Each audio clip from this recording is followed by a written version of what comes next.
You're welcome back.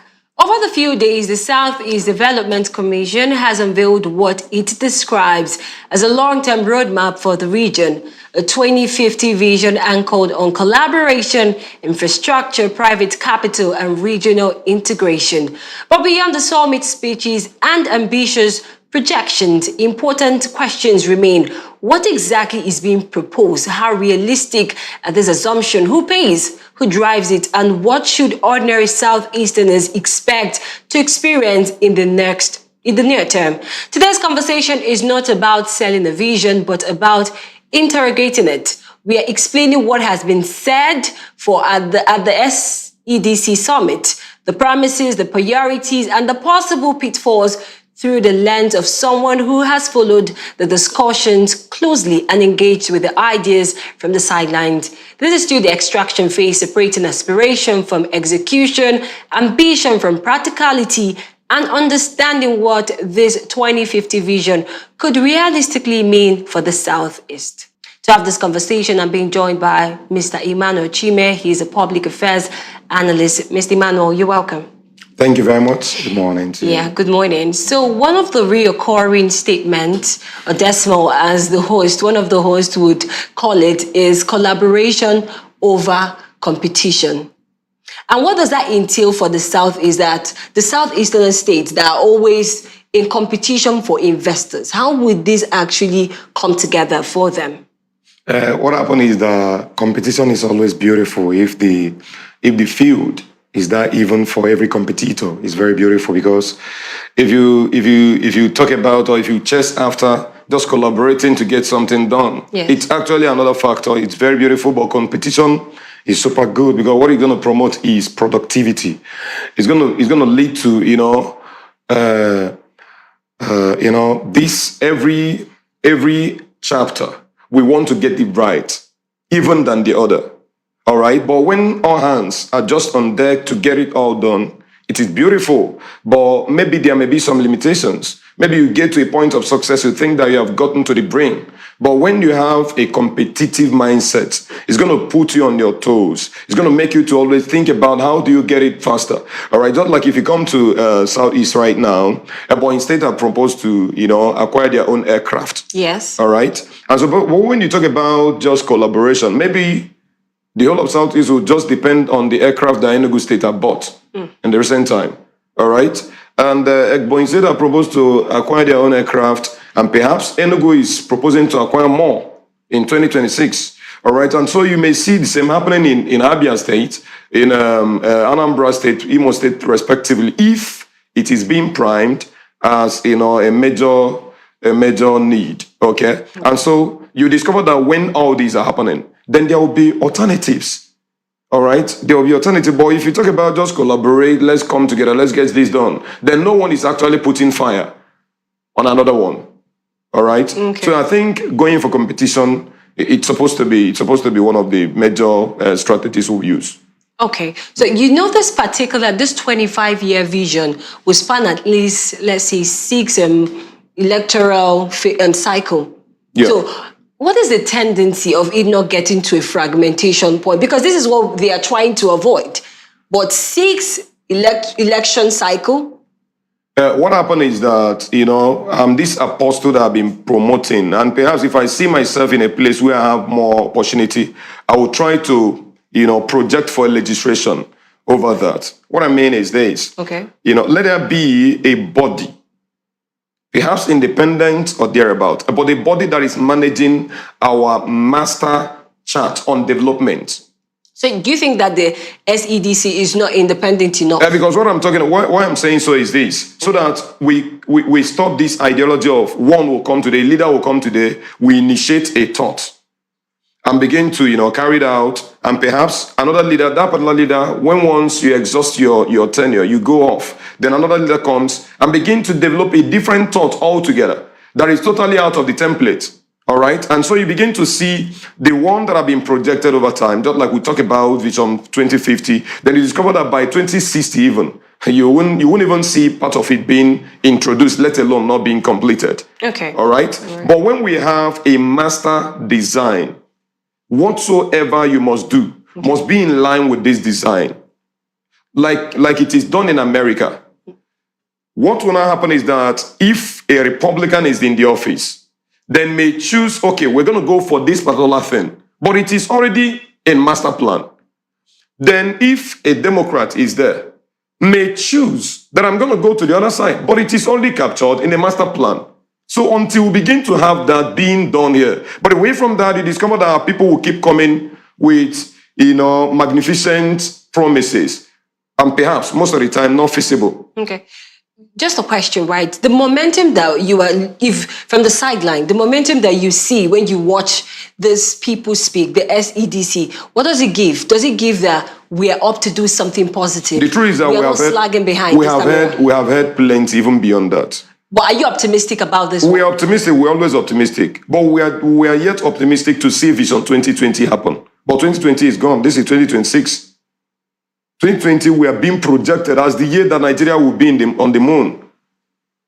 But today, you see where Nigeria is. In fact, Nigeria have left when we designed Vision 2020, and we are now back behind 60 years before we designed 2020.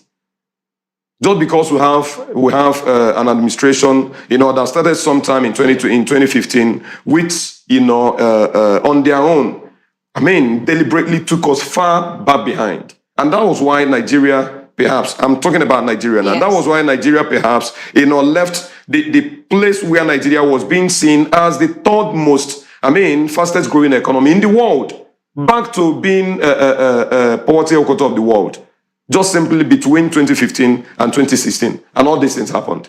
And so for goodness sake, if we are having a kind of a chain of leaders that will follow suit after whoever that have handed over to them, and perhaps we begin to rearrange, we begin to work with the same template, master template that is already being designed and kept by the side. And so you discover that to achieve Vision 2050 may not be a far dream. But the other way around, there is something I want us to know. Yes. Whatever vision we're talking about, we amount to a mere political statements.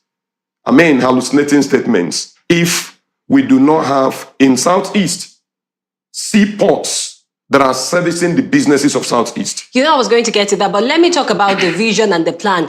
There is a statement that the UNDP representative said. She said, if plans are not financed, they're just aspiration. And also, Chukwuma Soludo mentioned that these plans, these visions, will be largely funded by the federal government and the private sector. What do you think about this whole situation? What is the percentage of the Southeast governors, the Southeast, the state's government in all of this? If this is just for the federal government and the private sector, is this over dependency on the federal government allocation? The truth is that Southeast governors, they have been making a whole lot of money all this while. Okay. For instance, if you come to Enugu now, know how much Enugu are projected to amass from revenue this year. That's over 800 billion naira from Enugu, right? This year, 2026 fiscal year. Now, what it means is that Enugu is supposed to have more than enough to actually fix whatever infrastructure they want to fix. But do you know where we're having problem now? Where, please? We have a very serious problem in the area of appropriation. Financial efficiency in governance. That's where we're having problems. Our leaders, our problems.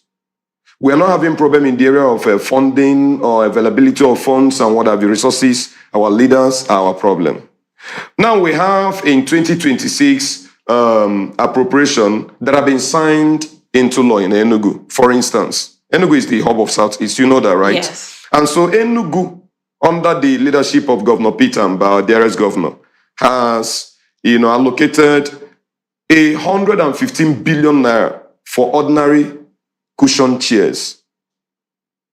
Okay. For ordinary furniture.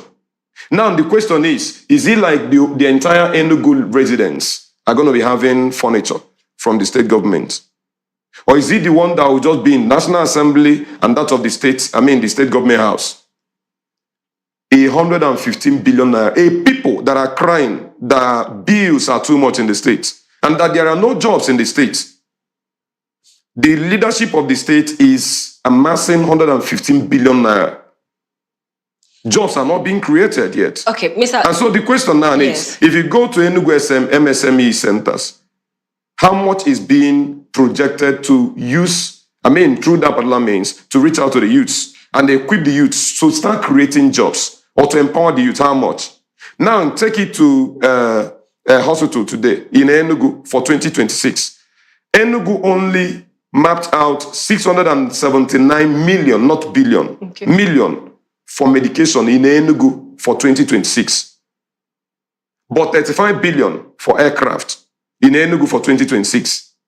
But 115 billion naira for just furniture in Enugu. So when you see that, misplaced priorities or embezzlement channels, perhaps so to say, now you will now see that when plans are being projected, to fund that particular plan may become an issue because whoever is the one, who is behind behind the account or the treasury, or who is managing the treasury of the state or the region, may not have what it takes, may not have the intention to actually fund that particular vision. So it becomes a mere, entertainment of the people. If I hear you, you're trying to say that these governors, the Southeast governors, are trying to exclude themselves from anything funding so that when eventually the plan doesn't work, they would not, you wouldn't have to blame them because it's largely from the federal government and private sector. When we are talking about Southeast is not actually in the moon. It's where we are here. Yes. And states are there in Southeast. Yes. And Southeast, we have state governors that made up Southeast. And so those state governors, what they are doing culminates into development of Southeast. You should know that. Yes. Then when we now have Southeast Development Commission, they should also come with their own template, harnessing it or synchronizing it or harmonizing it together with that of the state governors. And so everybody will be on the same pace. For instance, we want to see a Southeast Development Commission that should be talking about how to create or how to build regional interstate rails. Rail transport system that will ease movement of commuters, that will ease movement of our goods. Southeasterners are business people predominantly. And so we should have this availability of movement facilities that should ease our businesses. All right. And not where we should keep moving around, talking about how to go and build bridge, even when the bridge is not needed. How to go and build this, how to go and build that. How many of our schools are working? How many of our schools are equipped with necessary modern equipment? How many of our hospitals? So we should be talking about those areas. We should be talking about, in Southeast, that by 2050, we should at least be able to have about over 5 special centers for kidney or for heart. Specialist hospitals in all this in our various states in Southeast. And so we begin to make Southeast a hub, maybe for medical tourism in Nigeria. And we can do that. We have what it takes. Yes, Mr. Emmanuel, I guess what you are trying to put together is what Mr. Chukwuma Soludo also mentioned there. So let me read it out. He wants that the grand priorities, because the SEDC projected $1 trillion by 2050. And he was like, no, this is exaggerated. That these are just projections that you make and you don't even work towards it. So he was also trying to detail it into why don't we go about regional railways and highway connecting major cities, gas pipelines and power plant, establishment of a port in the southeast and dredging of the River Niger, investment in security.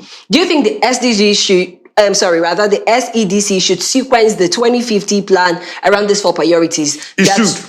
It should. They should start with this. It should, and it should be funded by federal government, because all this you are talking about right now, when you talk about railways, go to the west, go to the north.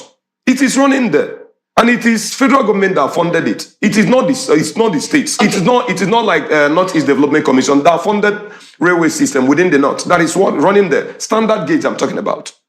So it shouldn't be when we want to have our own, then our governors should now bring money that we should have used to do other things in Southeast or within states. Then to start fixing railways that federal government ought to have done. But the other way around, we also have the one we can do. We have monorails in Abuja, in Lagos State. So we should build one that is servicing Southeast. All right, in alternative, whereas federal government should do their own as well. But what I'm talking about is that let there be the one that Southeast is doing as a region. How many years do you think the SEDC should undertake this for? Priorities that we need to see something in the next 5 or 4 years or 10. Having a plan projection. What happened is that they have just made it open unto us. Okay. All right, they have just made it open to the public. Okay, but breakdown of the entire projection is what somehow we have not seen. All right, but the projections are all beautiful. Okay. But how it's going to be feasible is if it is trackable. Okay, tell us the timeline that you think that should. Now, for instance, if we are talking about, yes, if we are talking about for this fall, if we are talking about goals. Connecting the entire southeast Yes. with rail line, under 3 years we are supposed to be able to get that done. 3 years. Yes. If we start, we are supposed to be able to get that done. The seaport. If we are talking about seaport, we already have where we have seaports within. Okay. So to revive it is not something much. We can use a year and 18 months is enough for us to revive and begin to function very well. I mean, function to the full capacity. We have our people that have their own vessels. So it's not about whether vessels will come. No, we have it. And even we have our river bodies that are closer to Europe. Okay. Than going to Apapa, Lagos State. The gas pipelines and the gas pipelines, we have our gas here at Imo State. Okay. And so for goodness sake, to and the investment in security. It's not even supposed to be an issue. It's not far-fetched. We already have our people around that we simply need to equip more, train more, then bring them to limelight to begin to do the necessary thing to be done. Then remember, when you're talking about security is not only when you go for kinetics, carrying gun up and down. No, it's not. You talk about technology, that is one. But number one, the most important one is employ the youths. Engage them. If the youths are well employed, well taken care of, nobody will be thinking about crime. Oh. Then we will now know that what we are waiting for against is more of external enemies that may invade.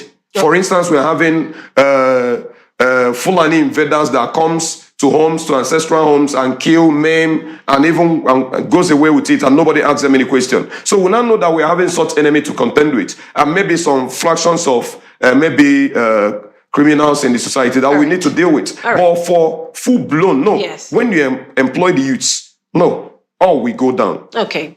All right. Mr. Emmanuel Chime, thank you very much for coming to the studio to have this conversation with me. All right, ladies and gentlemen, and that's it for today. Eastern Business Report and the Business Morning returns on Monday. Many thanks for staying with us. My name is Noma Aniwene. Bye for now.